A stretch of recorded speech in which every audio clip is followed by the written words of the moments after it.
আমাদেরকে শয়তান একটা প্রবোধ দেয়, এই ভিডিওগুলো আমরা দেখি ফেসবুক ইউটিউব আর স্কিপ করে চলে যাই, উপরের দিকে টেনে আমরা স্ক্রল করে চলে যাই।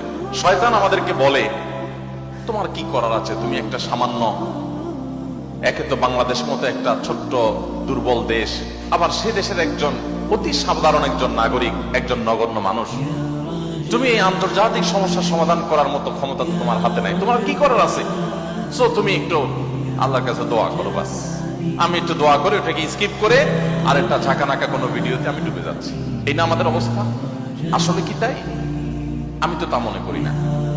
এটা শয়তান আপনাকে মিথ্যা কথা বলে, আপনাকে মিথ্যা সান্ত্বনা দেয়। শয়তান বলে তোমার কিচ্ছু করার নেই। কে বলেছে আপনার কিছু করার নেই?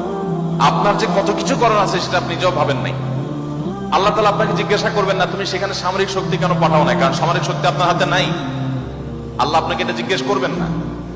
আল্লাহ আপনাকে বলবেন না তুমি মানবিক সহায়তা নিয়ে শত শত হাজার হাজার টন কেন খাবার পাঠাও নাই সেখানে, কারণ এই ক্ষমতা আপনার হাতে নাই। আল্লাহ এটা জিজ্ঞেস করবেন না।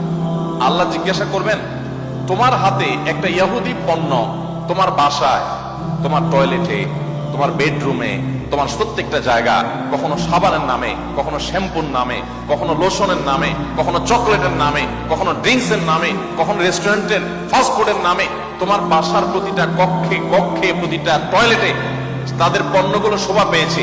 এই পণ্য বেচা টাকা দিয়ে তারা বোমা হামলা করে মানুষ মেরেছে। তুমি শুধুমাত্র তাদের প্রতি সিম্পেথি দেখাতে পারতে, সেটা তো দূরের কথা, উল্টো বরং তুমি সেই বোমা হামলার সঙ্গে জড়িত।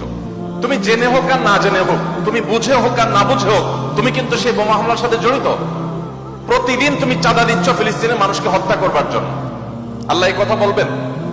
এই কথা বলার যথেষ্ট সুযোগ আছে। প্রতিদিন আপনি চাঁদা দিচ্ছেন।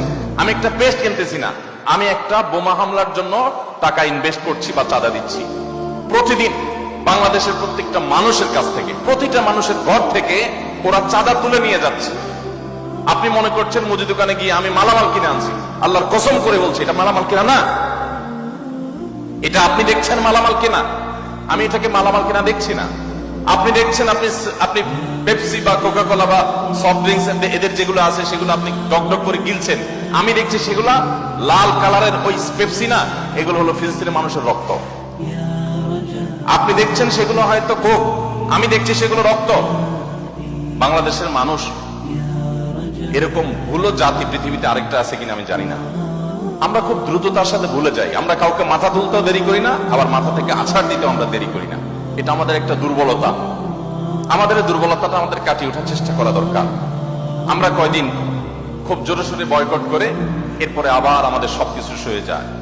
এক ভাই খুব চমৎকার বলেছেন, আমরা মানিয়ে নিয়েছি শোক, আবার উদরে ঢালছি ক্ষোভ।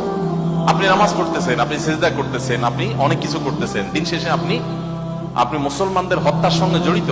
আপনি নিরীহ মা শিশুগুলোকে হত্যার সাথে জড়িত, আপনি জানছেন না।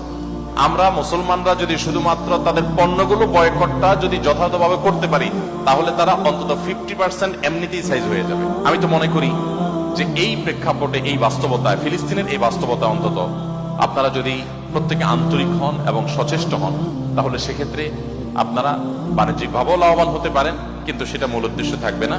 আপনারা মূলত দ্বীনি চেতনা থেকে এই কাজটি করবেন। আল্লাহ তাআলা আমাদের সবাইকে আমাদের যে দায়িত্বটুকু আছে সেই দায়িত্বটুকু আদায় করার তৌফিক দান করেন।